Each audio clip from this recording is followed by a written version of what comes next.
That's for losers, man. I don't get involved in that stuff. But Angel Rashad Milligan rolling out. That's a good question.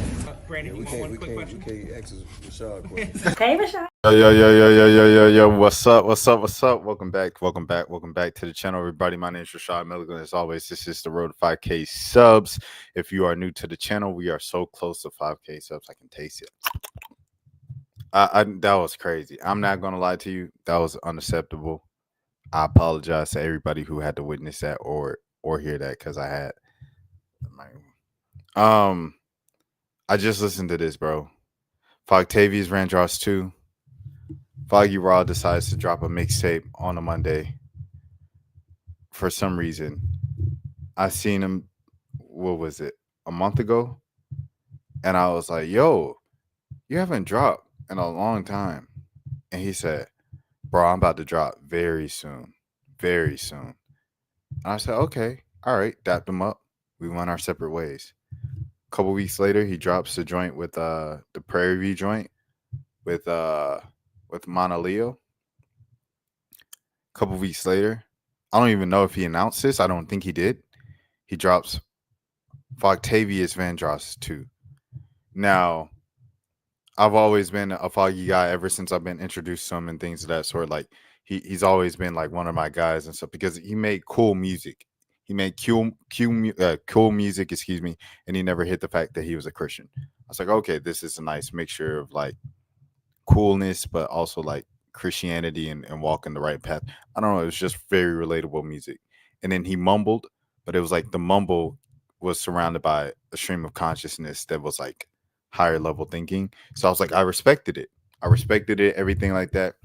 And that's what he did for the first couple of years of his career. I don't know when the switch happened.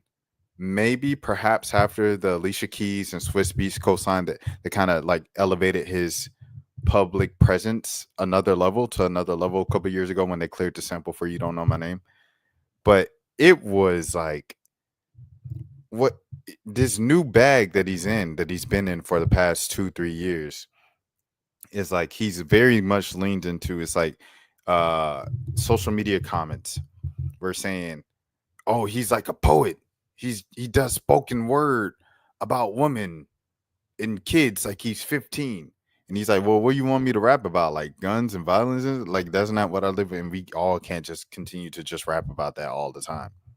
He leaned into that, and he became like a complete poet with his verses and everything like that. Like he breaks it down, and it's beautiful. Each way, each verse is constructed, and he tells a story, and the stories that he tells are eloquent and they're beautiful and everything. Like, I just really rock with it. And the one verse that stood out to me before this mixtape, was his verse on Kyle's You Should Know.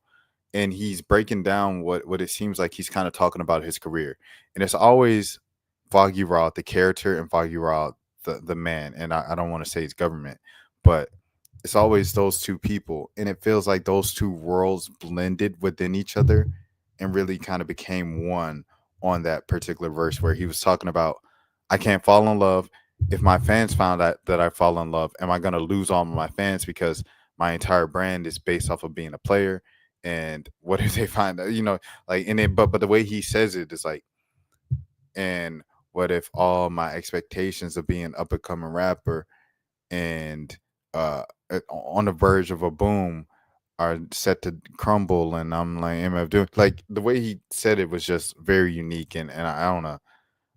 I was just really listening to what he was saying. And I was like, yo, nobody else is rapping like this right now, bro. And on this project, he opens it up with the lighthearted kind of like singles that have been out for a little while now, like with Sumyoung, the B Word Dimbo, or is there another one? Instagram story. I think he's teased before. A couple of these he's teased before and posted on his social media. But the joints that aren't on there, and I say probably everything after Instagram story. Well, no, not even just after Instagram story, because the song before Instagram story is 5.5 minutes. Hold on, let me see. The good with the bad. It's like another level. He takes that different step with the samples, with the instrumentation, with the just bridges and hooked. Like, it's, I don't know. He was setting it up to be in the consideration for album of the year. And in my opinion, he said that immediately. These are just my immediate thoughts. I can go into a full deep dive of all the lyrics and stuff because I only heard it once. I just listened to it.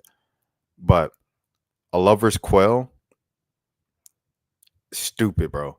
Persona, like he ends the album very, very strong. These last three songs, A Lover's Quell, Persona, and Introverted. Introverted, I'm not even gonna lie to you. I'm gonna keep it 100%. I almost was like on the verge of, like, you know what I'm saying, being emotional, like tears, crying, like not even to be extreme with it, but Foggy, his approach to music and his approach to hip hop as a Christian, as a devout Christian, as someone who reads his Bible and obviously grew up in the church and grew up with a family that was like strict Christians and everything like that, and slowly over the years, kind of rolling out the fact that he uses profanity and he engages in actions that other Christians might look down upon and judge because their sins and their hiccups and their steps and those things that their vices that they struggle with aren't as public and aren't in the light as much as his are, as he chooses them to be. I think it brings the most genuine and honest version of Christian rap and Christian hip hop that we'll ever see. And I don't know, I respect them for that and everything like that. It gives a real raw perspective and example of what a Christian looks like in its duality in all aspects of life. What a Christian looks like in the club, what a Christian looks like at a party, what a Christian looks like on the radio, what a Christian looks like at an underground open mic in some random place in PG County in Maryland, right? Like, I rock with what he represents. And all in all, I think everybody, if you're into hip hop, if you're into spoken word, if you're into poetry, if you're into Christian hip hop or anything like that, but you're open to hearing explicitives because there's a lot of explicitives on this album. I say give this a try. Octavius Vandross 2. Me personally, my initial rating of it will be an 8.7 out of 10. Because, and I'll probably even give it a higher after keep listening to it, but I give it such a high rating because it's something different. It's something that we haven't heard before. I do think I don't know. It's my first listen. It's my first listen though, but the way he breaks down words and it's like Tyler Creator. Like Tyler Creator says the most basic things sometimes, and he says his fun part of being a rapper is breaking down and describing everyday mundane things and making it turning into something interesting the way that you describe it with your words. Like instead of saying laying down on the ground, a blade of glass pricks my. Andre 3000 did it in Life of the Party, and I feel like Foggy does like a great job of that, of just breaking down things. And his rapping's on a different level right now. And the instrumentation and bridges that he puts like in deep cuts in the album is what makes it. I don't know. I'm a sucker for bridges and like violin breaks and extended samples, all of the things, because it just makes it feel like this album is cinematic. This album is album of the year, like, and I felt like he did a great job with that. I'm still on Billy Too Heavy. Neon Tate's album is really good. His new album's really good as well. Um, Deontay Hitchcock. I haven't finished his entire new album, Tate's new album, but the intro, bro, the intro track on it. Hold on, let me show him some love. Let me show him some love. The intro track on it is insane. He's just talking about, once again, realism. Like, I like people being real, and he's just talking about being kind of signing for 10,000 and running through the money in like less than a week because but he had to take it because music is the way that he's eating right now. Good things take time. Breakthrough is the first track. It's just great. And he's saying like he was on the Dreamville album because Deion Hitchcock Tate is in a weird position where he's known, but he's still like kind of in between the underground and mainstream. Like I put BK the Ruler there. I put Destroy Lonely, King Carson, Kenny Mason, like all of those type guys. Tay, Like I put all those guys in the not quite mainstream, but everybody knows them, and I feel like it'll be disrespectful to underground artists and independent underground artists to say that they're underground. But yeah. But anyways, he's talking about how he was on the Dreamville album and how Cole met him and stuff like that, and he said he was a fan of his, and he's like, "What? That's crazy." The Dreamville album came out, and he said everybody was gassing him, but what is how you never know how it feels like when everybody's gassing you. You can't even afford to put gas in your car.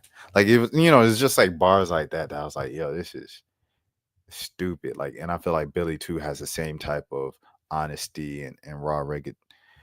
I think people rapping about struggle, but people just being real is so appreciated. Like flexing is cool, but when you could really break down what you struggled with in your story and describe it in a way that is very unique with wordplay and bars and stuff like that, I think it makes it French kiss. It's like a perfect balance of all that stuff that makes a good album, a good rap album. And I think this is a good rap album, by the way, Fogtavious Vandross Suit. And I'm not just saying this because I want another interview with him. I'm saying this because I legit think it's a good album. Just first listen, I really appreciate the depths that he went to and the effort that he gave it. So shout out to Foggieraw. Y'all make sure y'all check that out if any of that stuff is your cup of tea. If it's not, keep it moving. All right, next thing. What do I have? Oh, next. What do I have next up here? My next thing that I have, let me pull up on my phone. Oh, Shannon Fry. So apparently Shannon Fry went on this rant about Jarrett Allen. I don't know how old this clip is, but a Cleveland sports fan page posted it. And I just want to watch it because I don't know. He just said, I've been saying this for a while about Jarrett Allen, and he's a great regular season player, but he's not a postseason player. So, yeah, let me see. Jarrett Allen is not a playoff big man. That is my statement. He is not physically dominant. He is not aggressive. And the thing that I think, is he a good dude? Absolutely. Is he a great regular season all-star caliber player? Absolutely. Do you know what bothered me the most about that series? Do you ever watch the film when DeAndre Hunter got hit in his stomach and everyone ran over? Mm-hmm. Do you ever watch when there's a little scuffle where he is at all times? At some point, as the main dude, the biggest dude on your team, you got to fuck somebody up once in a while. Where were you? Last night, I was like, yo, because I was trying, like, hey, he has great hands, finishes solid. I asked my son to watch him. My son was like, ooh, is he still in the game? Didn't even know. You look at that play when Halliburton hit the three, you look at his effort on those plays. Now, also, this is what we heard. Remember last year, his little Ribby Wibbies was hurt and didn't play through that. Ribbies. My thing is, at a certain point, craziness is trying to do the same thing and expect a different result. He is a great NBA player. If you want to win a chip, no other big man respects him. Miles Turner was whooping his ass. Pascal Siakam was going at him. Like, you look at that Knicks series 3 years ago, they were dogging him out, Mitchell Robinson and whoever else. To me, he needs it. I don't care what he works on this summer. He got to work on this and this. He got to work on those two things. Keep yourself in shape. Keep the fro tight.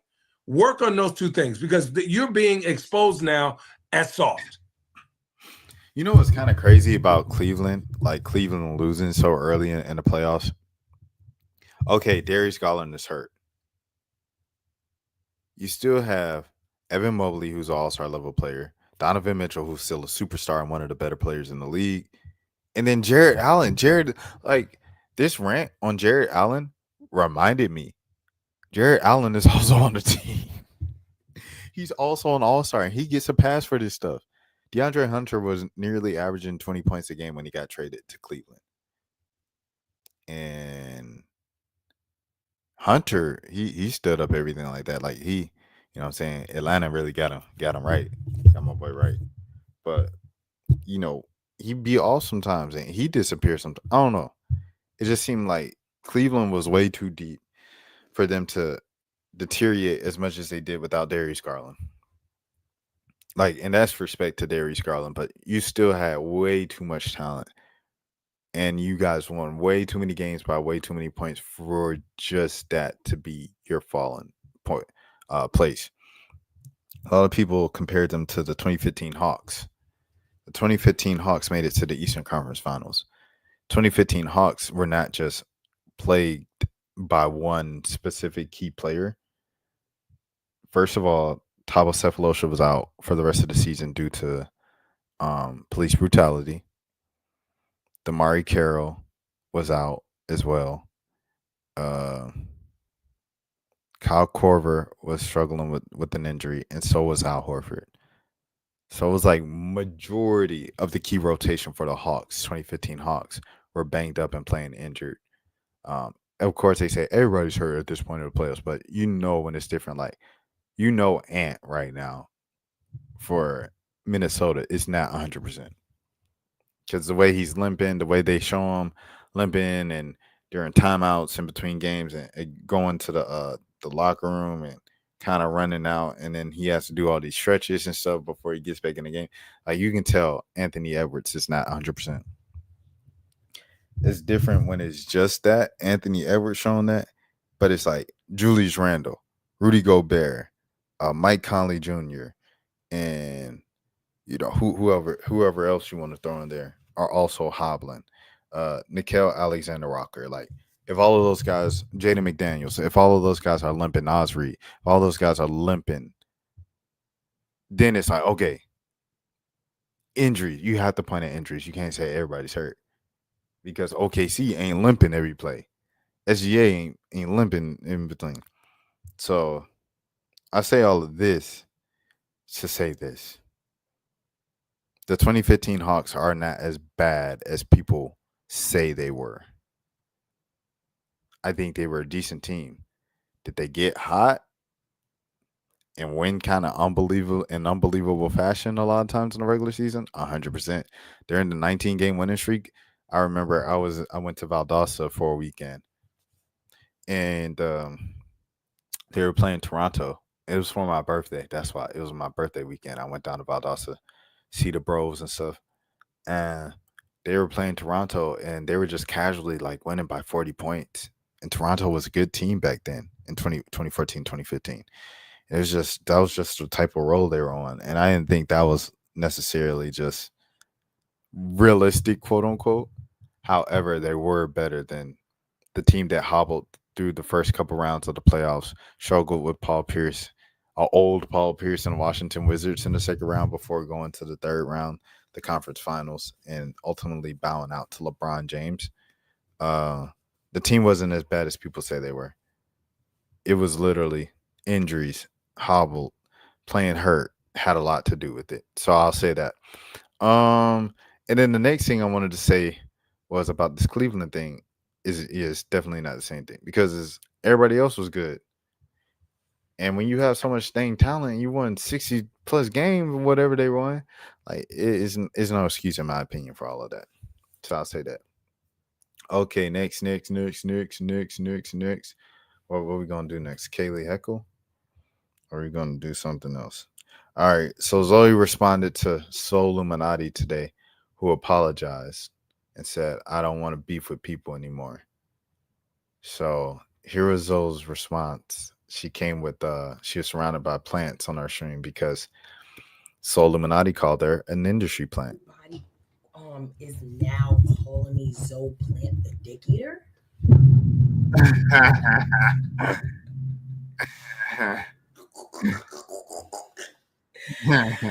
Zoe Plant the Dick Eater. Geyser.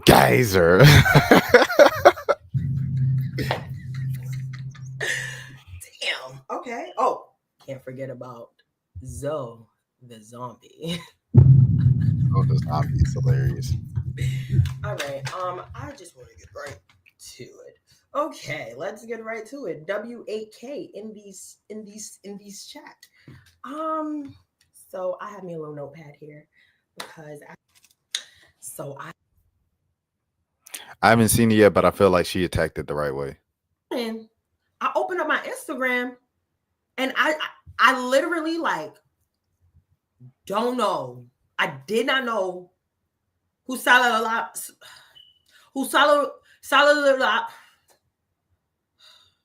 I don't know who Salawadi. Huh. All right, don't mess around. I don't know who he was. I didn't know who he was. So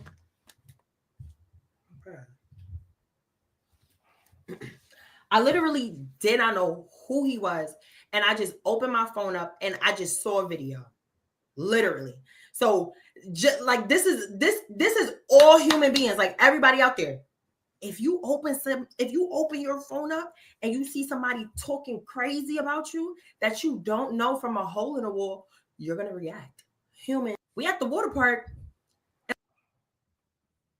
All right, next.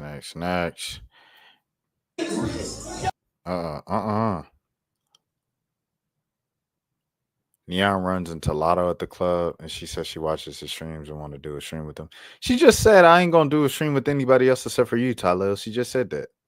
Oh, this my boy, Harold. HD. Why is the whole slaughter gang outside, bro? Like, that's what I just got home. Exposed myself. Boom. But, yeah, they just outside having a good, grand old time, man. But I emasculate them because of bite mark. And she had 11K. I emasculate them. Okay, Zoe.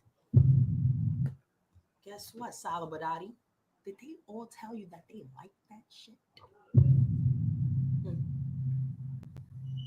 All in all, you might like it too. And you're doing all this because maybe you want to get big.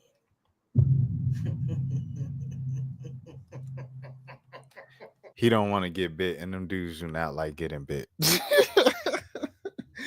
Now, it might be some dudes in the world who might enjoy that type of thing, but a lot of them dudes on camera did not enjoy it at all, bro. I'm not even gonna hold you.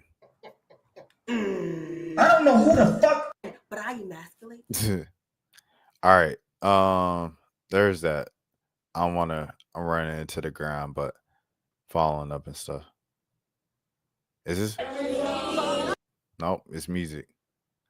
But the whole 4L, the whole 20, they all outside tonight. What going on? All right. Anyways, Let me see. Where are we going next? Kayleigh Heckel. Kayleigh Heckel, man, has officially committed to UConn. This was something that has been kind of murmured about throughout the offseason, transfer portal season, and she's finally announced it that she's going to UConn. The rich get richer. One goes out, one comes in. They lose the point guard who was on Golden State in the preseason, and now they have Kayleigh Heckel. Kaylen Chen, excuse me. Let me put some respect on the Princeton Queen's name. But now they have Kayleigh Heckel. Heckel was a 5-star recruit coming out of high school, McDonald's All-American. Was she McDonald's All-American? She might have. I assume she was McDonald's All-American. And she was just one of the star-studded USC prospects coming into this past season. And she performed well. She played well, everything like that. But obviously playing next to Juju, a lot of opportunities going to be squandered in difference. And then Kennedy Smith broke through. So now it's like, okay, now you're playing second fiddle to Kennedy Smith. Same thing with Avery Howe. But I'm not sure if that's exactly why she left. I know she did the whole meal mukbang thing on YouTube with Dominique Darius. And Dominique herself, she responded to all of the comments. And she was just like, I need a place where I could play. That's what she responded to me. And this was after, people were getting mad at Dominique for how she was talking about her former teammates and former program. But yeah, I wonder how Avery Howe, where she stands on that, because I haven't watched the mukbang or anything, but just in terms of pure basketball, I could assume, because both of them played well. Like all the freshmen played well. All of them lived up to the hype. None of them were busts or anything like that. So it was like, the only way I can see them, the reason why they left is because they had to share the ball. It's only one basketball, and you got Juju and Juju and Kennedy Smith coming along as well over there, and Kiki Iriafin. This past season, you're not gonna have that going forward in the future. But you know what I'm saying? There's just one basketball. Now I do think it's interesting if you say it's only one basketball for Heckel to go to a team with Juju. Not Juju, I'm tripping. With Sarah Strong, with AZ Fudd, Caroline Ducharme's coming back next season. You know, my dog, the TikToker and the lockdown defender up top. Dang, what KK Arnold? Why did her name escape me? But yeah. And then you have a couple more freshmen coming in and stuff like that this year. The Bianca girl from Spain is pretty legit. So to say that and to say, oh, you're gonna have some competition. Oh yeah, they got the girl, the center coming in from Wisconsin that averages 19 points and 10 rebounds a game. You know what I mean? So they got a lot coming in. So I don't know if necessarily sharing the ball with Juju was her reason of leaving. I don't know. I don't know if we'll ever learn. Is it because like USC doesn't really run a shout out to Lindsey Gottlieb, but it seems like a lot of times you don't even run the offense. It's just like get the ball to Juju and like get out the way. Like they just be playing one-on-one street ball sometimes. So I don't know. I don't know if we'll ever find out. Maybe if we just ask her. Should I just ask her? She got her DMs open. I'll ask her right now on stream. She does not have her DMs open. But yeah, she already changed her thing to her bio to UConn basketball anyway. Well, congratulations. And best of luck to you in the basketball capital of the world, Storrs, Connecticut. And we will see how that works out. But I think UConn, they are still the leaders to defend their national title next season. And I think LSU is also in the conversation. South Carolina is also in the conversation. UCLA is still in the conversation. And who else? I forgot who else. But yeah, all those teams. I said LSU, South Carolina, UCLA, Texas. Texas is also in the conversation. So we'll see what happens. But yeah. All right, next thing. It's 3 a.m. if you're running around like slurring my words now. Okay. This Keita situation. So let's get into it, bro.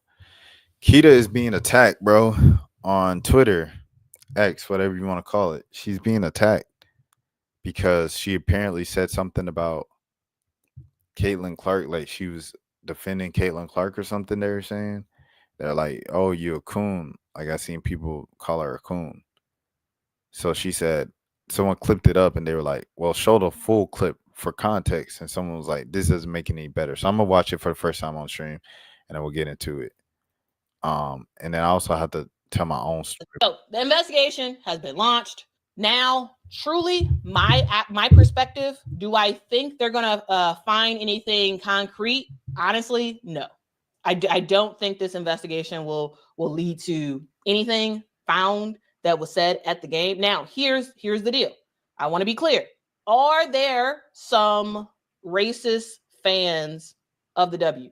Yes, that's real. Are there a lot of them? No, I don't think so. No, I don't. Are there some? Yes, absolutely.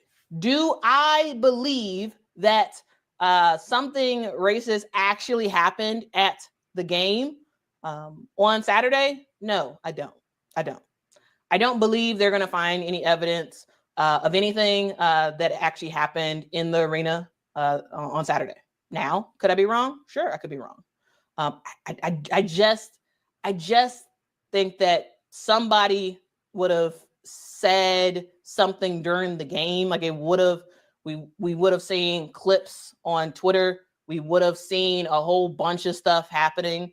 We would have seen something if something actually did.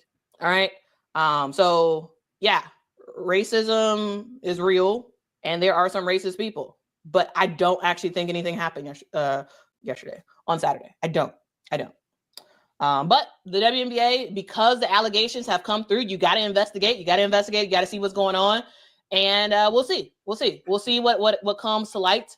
Of course, no WNBA player would agree with anybody saying, extremely hateful or racist stuff. Like, of course, no one will agree with that.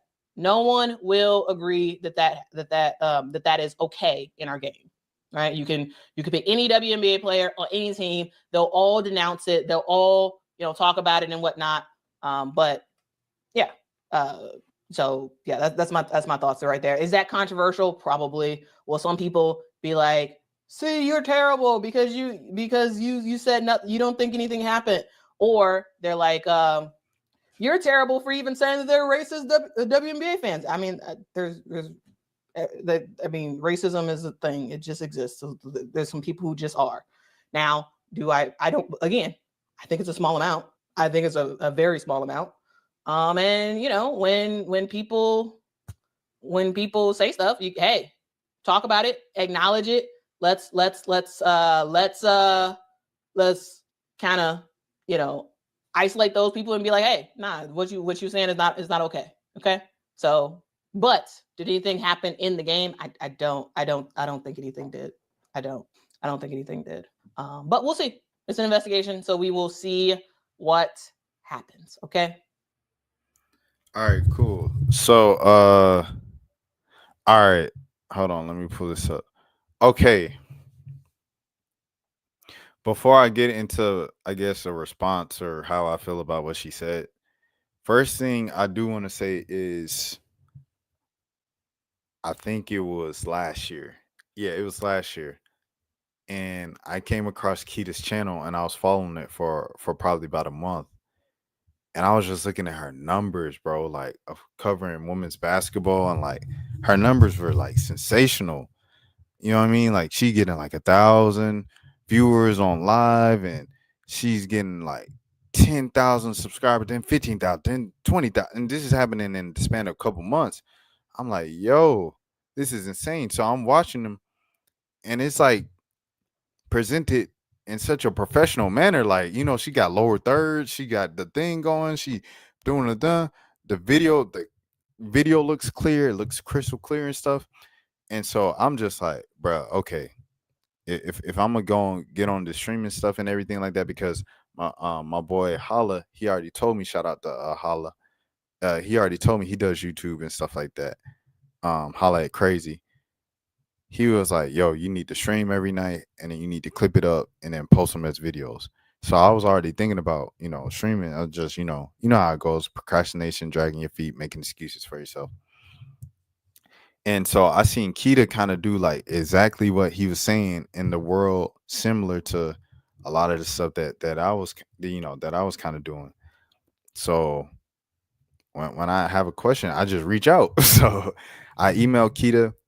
And I tell you now, bro, I kid you not, dog. Hold on. I'm stop sharing. Real quick. I kid you not. In the span of like moments, seconds, minutes, Keita got back to me like in paragraphs, bro, of like everything, breaking down all the equipment in the detail, down to the model and down to the store where she got it from, where she bought it and stuff like that. And like how she had the background of creating her thumbnails, her schedule of posting every day, the pros and the cons of posting every day, and then how she balanced it out with her life, because she has going on in her personal life, a full-time 40-hour a week job. Like, she's breaking it down to me, bro, like in paragraphs. And she's like, I'm sorry, this was a bit of stream of consciousness, and I didn't expect this email to be so long.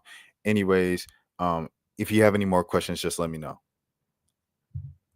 I'm telling you, I've been in media, been getting paid to do media stuff for 10 years. I've been getting paid to do the media stuff for 10 years now. And I've been in it just like since as a student journalist for 11 years at newspapers and things of that sort. Coming across people and asking them like in a similar field more times than that, folks is going to gatekeep, bro. They're going to gatekeep. They're not going to tell you. Or they're going to keep it extremely vague and keep you moving, keep it pushing and stuff like that. Keita went in detail with me about every single thing, how she does it, what time she does it, this and that.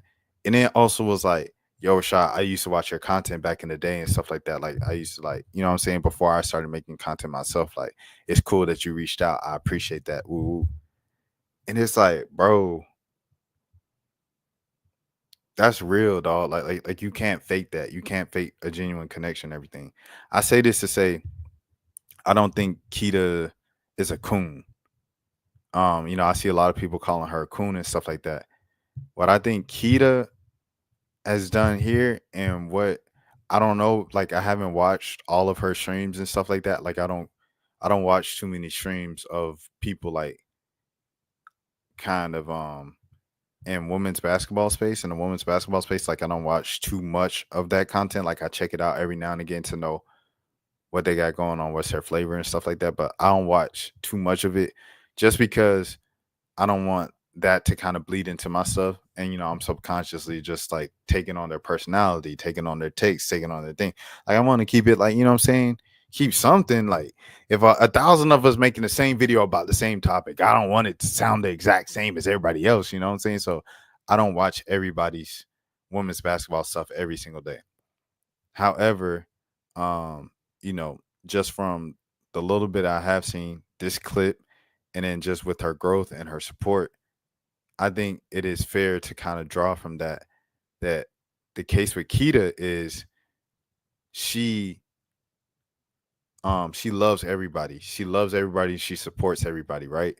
So if you love and support everybody, a lot of times on camera or online, that could come across as all lives matter or I don't see color.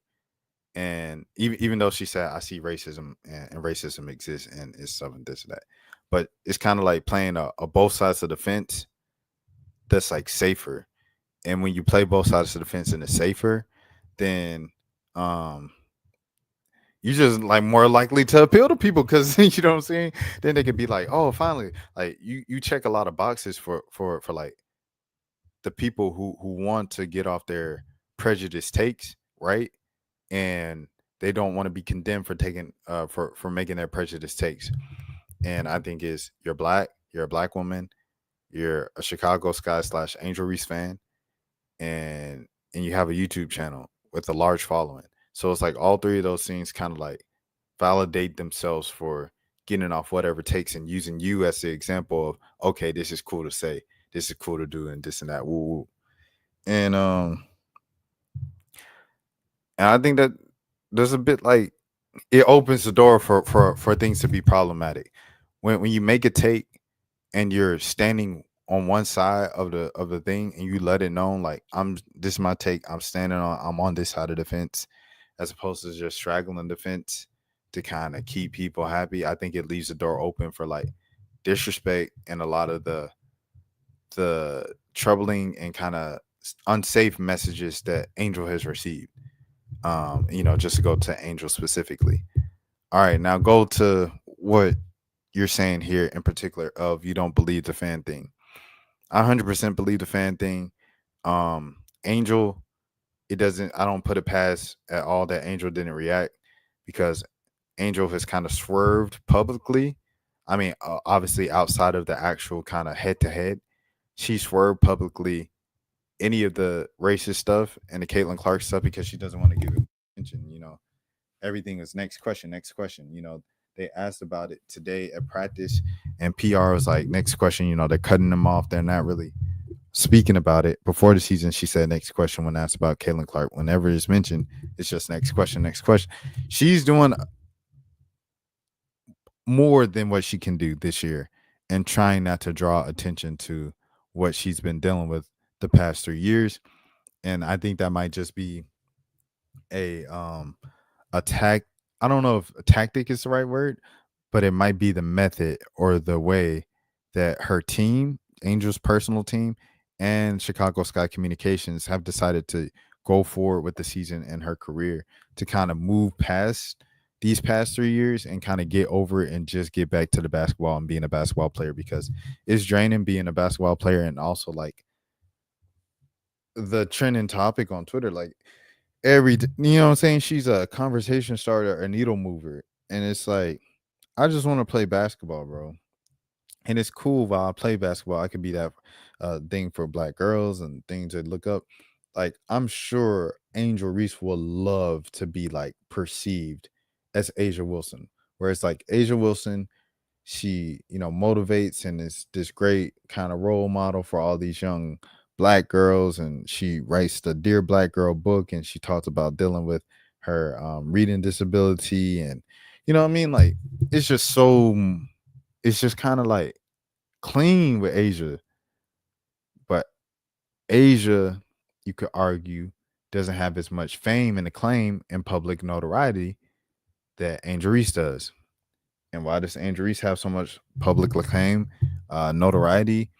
And same thing with Caitlin Clark. I think both of them benefited from just pure racism, which goes to Deontay Cal's point. Hold on, give me a second here. Pull up Deontay Cal. Shout out to Deontay Cal, Grits and Eggs podcast. Nobody paid attention to women's basketball until white men could use it as a simulation for their race war. And I agree with that. Like, I do think women's basketball was already on the rise, everything like that. You've seen starting from 2020 with Paige Bakers coming out of high school, coming out of Hopkins, coming into the league and stuff like that. But at the same token, the sudden kind of jump from the slow come up of 2020 and everything like that, the sudden jump in 2023 was definitely surrounded by just pure racism. And to say that, yes, there are some racist fans in the WNBA, but not many, is kind of crazy, knowing like the history of these past 2 seasons and the leading fan base by far and numbers wise going to the games and stuff like that has been Caitlin Clark and Indiana Fever fans. And those have been a lot of the fans who have been the most prejudiced to others, or made prejudiced comments about other players and other fans and things of that sort, and the hateful speech towards each other, to the point where the WNBA had to put out a stop bullying campaign and statement, and they had to do this investigation. Like, there's a reason why all of this is going on. It might seem like a lot, but the stuff has been so bad for the past 2 seasons. They have to do, okay, we're going to do this about every little thing. We're going to do an investigation about internet comment. We're going to do, oh, you was making monkey noises while Angel Reese was at the free throw line? Say that, bet. Because exactly when they did that to Draymond, they got the boy out of here. What was that? In Minnesota in the playoffs this year? They got boy out of here, man. You know what I'm saying? And you just can't be doing that. So, like, also, like I said at the beginning of this whole thing, Keita's not a coon. The way that she's kind of like just responded to me in our brief interaction shows me that she's an extremely genuine person, and she loves everybody and she wants everybody to win. And I think when you bring up that everybody, I love everybody, I'm so genuine, you know what I'm saying? All that type of energy to the camera, it could come across as all lives matter and I don't see color and this and that, kumbaya, when everything ain't always kumbaya. And sometimes you need to call it out for not being kumbaya. Also, Keita posts every single day, bruh. You post every single day on this internet. One of these days, one of your takes, one of your things, people gonna grab, eat up. You're gonna have your day on the internet, bro. If you're prevalent enough on the internet, you every single one of us who is active on the internet chronically is gonna have our moment on the internet. And when it comes, it just comes. You just weather the storm, you keep going. You do like Zoe Spencer, man. You do like Zoe Spencer. Hold on, where's Zoe Spencer? You do like Zoe Spencer, and you return by making it a joke. You know what I'm saying? You call me a plant, I came back to stream surrounded by a bunch of plants. You got to just laugh at it, bro. Like, so I don't know if necessarily you need to like go in a coon suit and be like, oh, Miss Coon here. Like, don't do that. But, you know, just play into it. Understand that if you keep posting, people going to forget about it. They're going to move on. It's going to be a certain section of people who are just kind of like honestly miserable with themselves and their lives. So they're going to hold on to it forever and never forgive you or never move on. But like I said, in our basic interaction, because y'all know I'm the first person to call somebody a coon, to call somebody, this or that, any name under the sun when it comes to pertaining to race and the black people and the black community, people I have such an affinity for forever and always. Y'all know when I call somebody out for being anti-black or self-hating or self-loathing, anything like that. And Keita is not an example of that. I could tell you that 100% off bat, bro. She's a solid individual, more beyond solid, just a genuine great person.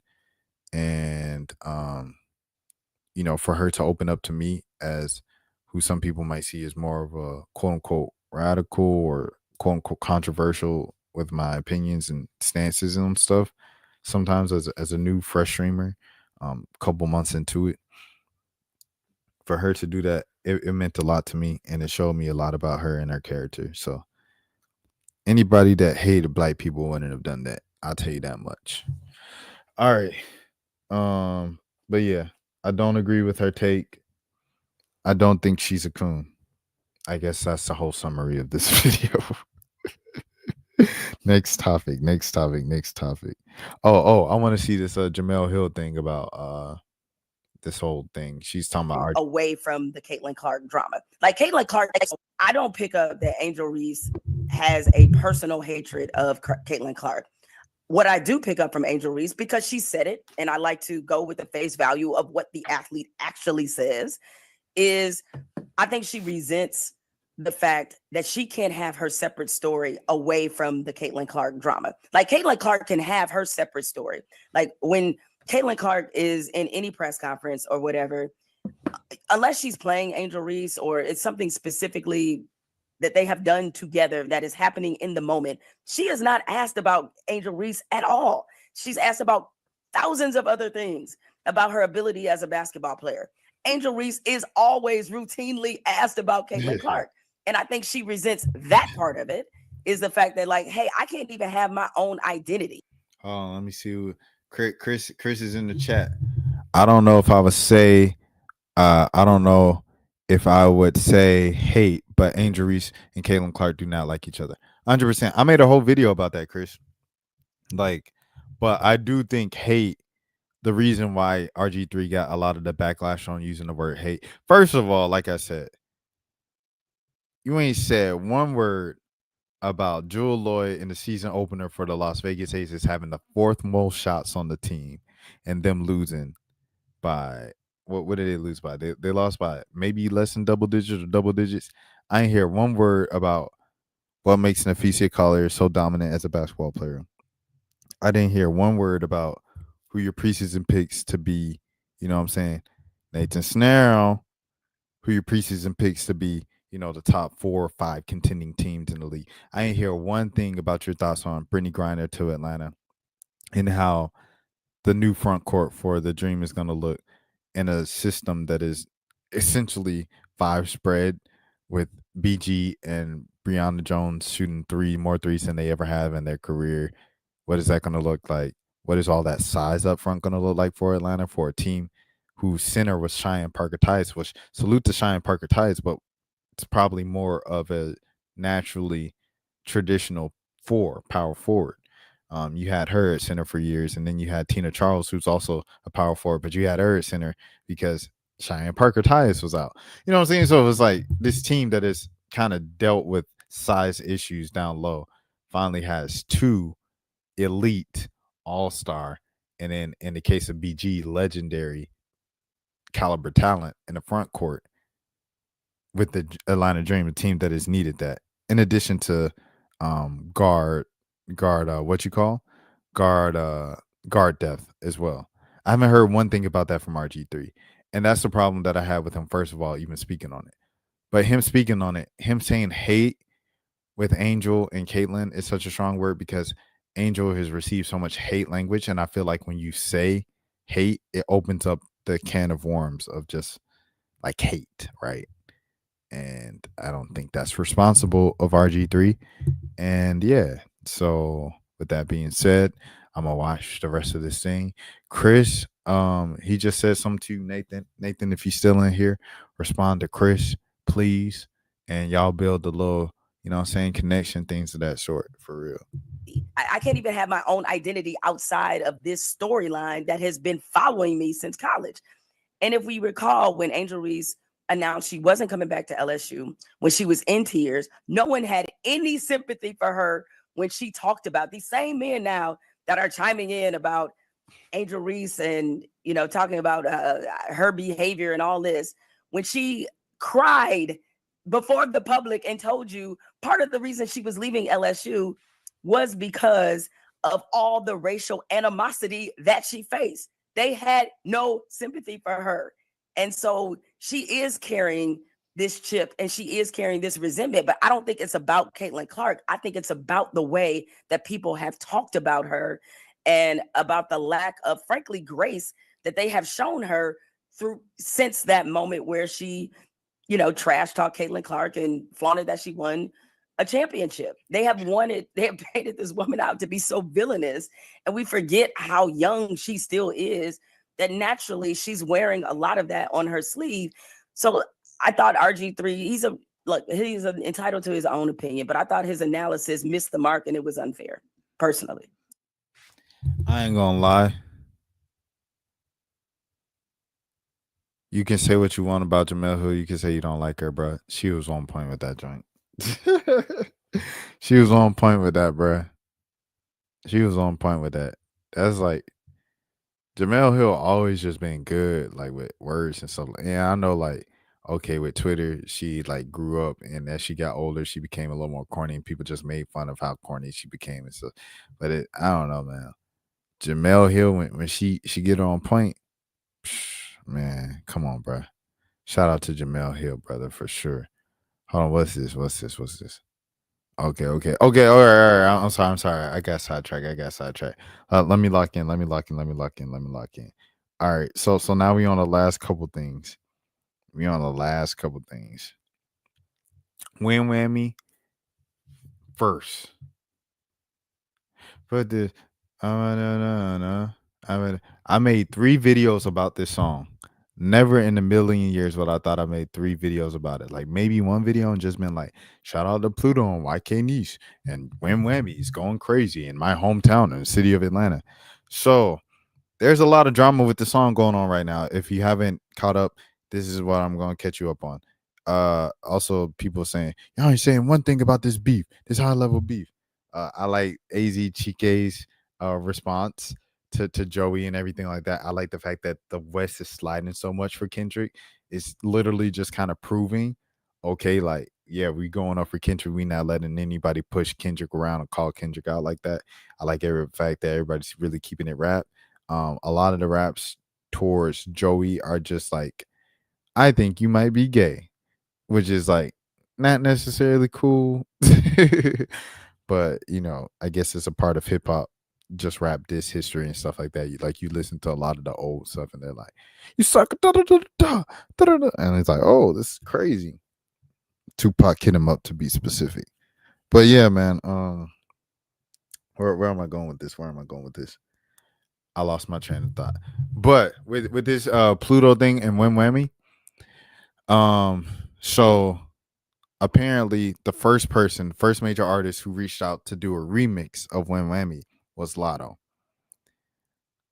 When Pluto sent Lotto the song, it was just Pluto and an open. Lotto said, yo, I made something to this, but I don't want you to put it out because YK Nice ain't on it. You know, I wanted both of y'all to be on it. Both of them are young artists that a lot of people don't know. A lot of new young artists and a lot of young energy in the city of Atlanta, hip hop and stuff like that scene. She wanted to shine a light on both of them, use her platform to shine a light on both of them. So she say, I want both of y'all on the song. Oh, girl, Pluto say, no, forget that. It's just me. After Big 3, it's just Big Me. She stay on it, right? Hold on. Oh, man. The camera already, first one, camera already done stopped. Hold on. Be back to the FaceTime real quick. Back to the trenches already. Night 1 with the camera back. I got to go back to the webcam to end the live stream. Anyways, so Pluto says, forget the Big 3, it's just Big Me. Boom, right? That's what she does. And then so she like, nah, it's just me. If you gonna hop on a remix, it's just gonna be you and me. So then Sexy, I guess, sends her verse as well. She gets on a remix, and Pluto just goes through with it, and Sexy goes through with it. So Lotto ain't there. Lotto stood on business. Lotto like, no, like I'm trying to help both of y'all young artists. If I'm gonna jump on it, and I respect Lotto for sticking to saying her morals and everything like that. That's a reason probably why she got so far in her career. So salute. Let me see what's going on with this thing, man. Oh, for sure. Okay. All right, cool. It's very nice to see Chris and Nathan like bond in the comment section and things like that. I see y'all boy, man. You know what I mean? It's always beautiful when we can all bond over the game of basketball. But yeah. Okay, where we at? But yeah, that's all I wanted to say. I think that was kind of interesting that Sexy went through with it. It was just like, we gonna do it. Off the Porch just did an interview with YK, and she's apparently talking about the fallout with Pluto and explains why she didn't sign. So I want to watch that later at some point off stream. I might watch it tonight as I'm like uploading different segments and stuff like that. No, Nathan. So to give you the rundown, this song Win Whammy, right?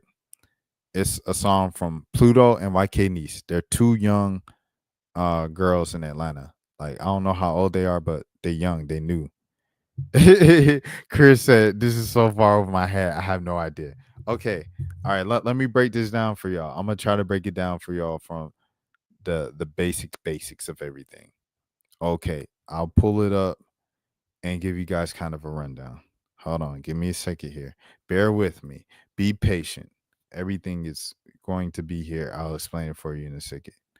Okay. So here's this advertisement with Jaden Smith and the Galaxy Samsung.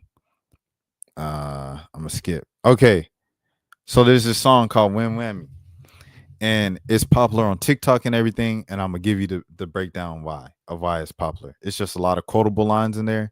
And then the ad libs are just extremely funny and catchy as well. So she goes, we are the we 50 deep in numbers, we really deep. Like, that's what she's saying, right? Pluto. She starts the song, it's her song, she dominates the song. She got a lot of attention for it being a hit. But YK Niece is also on the song. She has, so say Pluto has 80,000 followers on Instagram. YK Niece has like 13,000 followers on Instagram.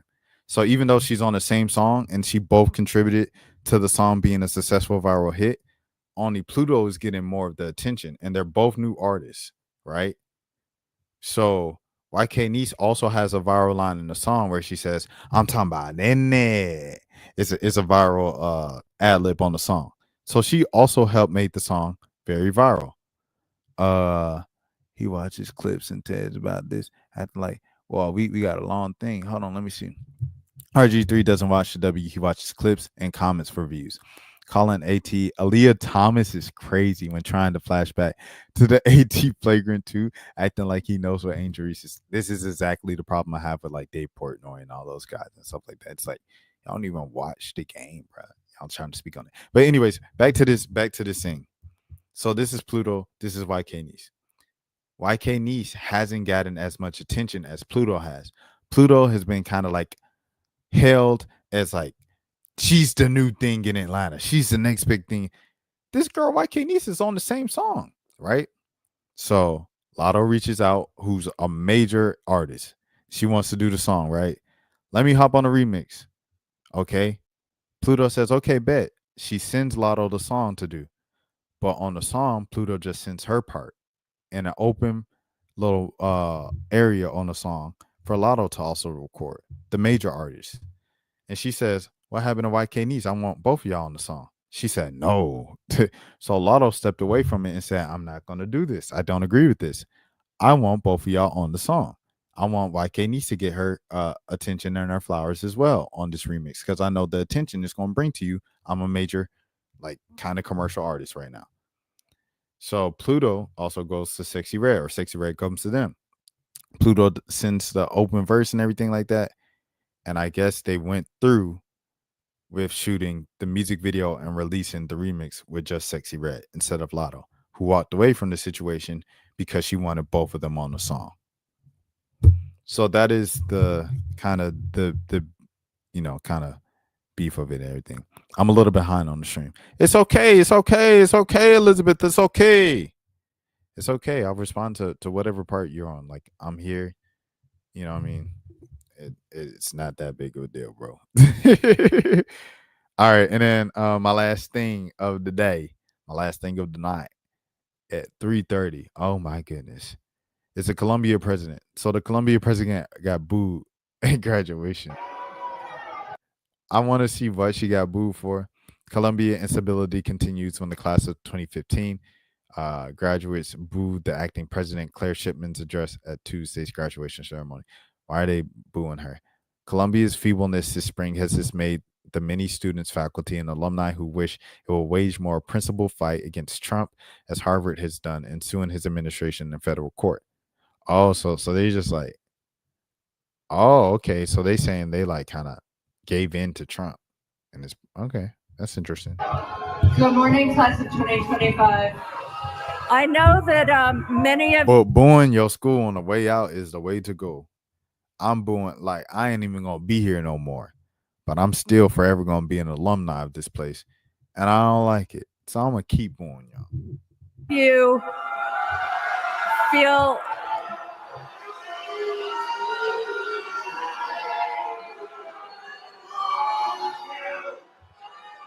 Good morning, class of 2025. I know that many of you feel some amount of frustration with me, and I know you feel it with the administration. Yo, bro, one thing I do not like, bro, this is a pet peeve of mine. When people just play victim, like with stuff like this, bro, like, it's like, you know what you did, bro. And now you want to be, oh, y'all want to hate me. Bro, you know what you did, bro. Administration. What Chris say?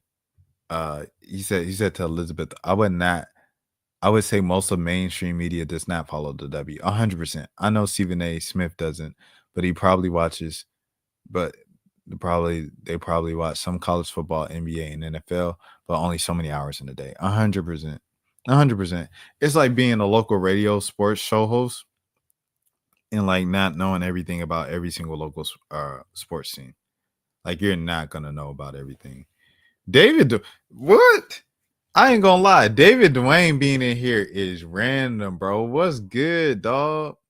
David Dwayne, for those of y'all who don't know, he's an artist / publicist / like influencer / just overall just talented, extremely talented dude. David, you got any new music out that as you want to promote or anything, drop it in the chat. We'll put it on a big board during the stream and stuff like that. But yeah, David is just an overall just talented dude. He does a gazillion things and everything like that. So salute to him for sure. He said I literally just jumped upon and had stopped by since you. Oh, okay. Hey, I appreciate that. I appreciate that, gang. Y'all shout out David, man. Shout out David Dwayne, man. He's a good dude. He's at fully agree. Talented dude. Rashad is a good dude for shouting people out. Well, I mean, like, you know what I'm saying? Like, if people are here, you know what I mean? Like, if people in the chat and I'm on stream and I know they do something and they're showing me love and they're supporting me, why not? You know what I mean? Like, why not be like, yo, this person does this person does this. I feel like that's the point of community, right? Like, it's like, this person welds, this person makes apples, this person, you know what I mean? It's always like, I don't know. I feel like that's the point of this. Because if you're just like, oh, thanks for watching me stream, me, it's stupid. Like, it's like, I don't know. It doesn't make sense to me. Came upon. Let's talk soon. No promotion, but thank you. And then he said, I'm so proud of you, bro. Hey, man, don't make me cry on this thing. It's 3:30 Eastern time. I'm not about to cry. But, like, I appreciate you. I appreciate all the love and support throughout all the years and stuff like that. For sure. keep going. And thanks for stopping by, bro. I'm at the end of the stream right now. It's 3:30 Eastern. I'm on the East Coast right now. So, yeah. I haven't been on Instagram in a year, too. So if you ever hit me up on Instagram in the past year, I apologize. This is me talking to David. So kind of like some personal stuff. But I haven't been on Instagram. So if you have reached out to me on I haven't been there. I apologize. And I know we have a strong, strong tradition of free speech at this university.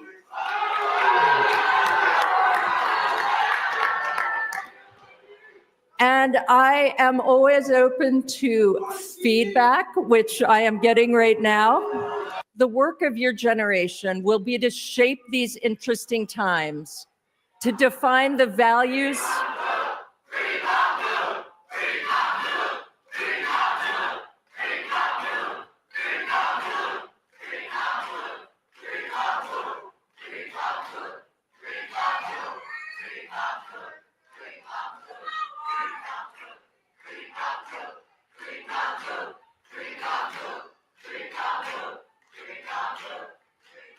Freedom books. What they saying? Freedom boo. Freedom boo. Freedom boo. I don't even know what they saying.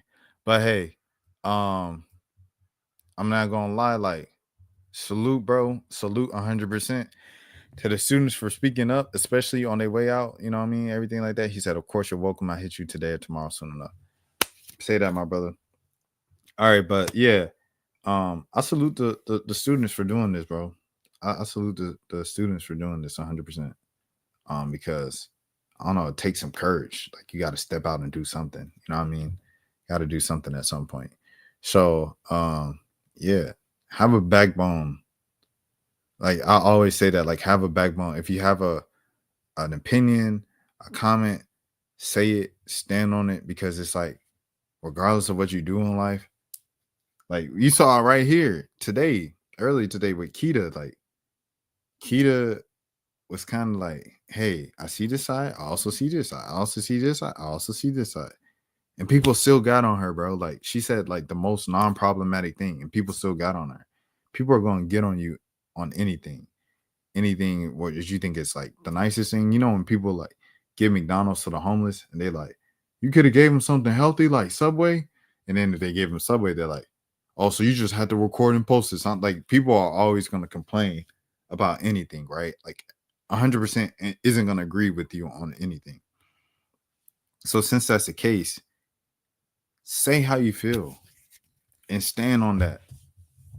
Don't switch up because people not agreeing with it. Stand on it, bro. It just is what it is. Like, what's the worst they gonna do? Like, disagree with you, not like the comment, dislike the comment, dislike the content. It is what it is, bro. People ain't gonna like every single thing you say. We're all human. That was it. That was my little rant. You guys take care of yourselves. Have a good day. Have a good morning. Have a good afternoon. Have a good evening. Have a good night. If nobody else told you today, I care for you. I'll see you again tomorrow. That's for losers, man. I don't get involved in that stuff, but. Angel Rashad Milligan rolling out. That's a good question. We can't ask Rashad a question. Hey, Rashad.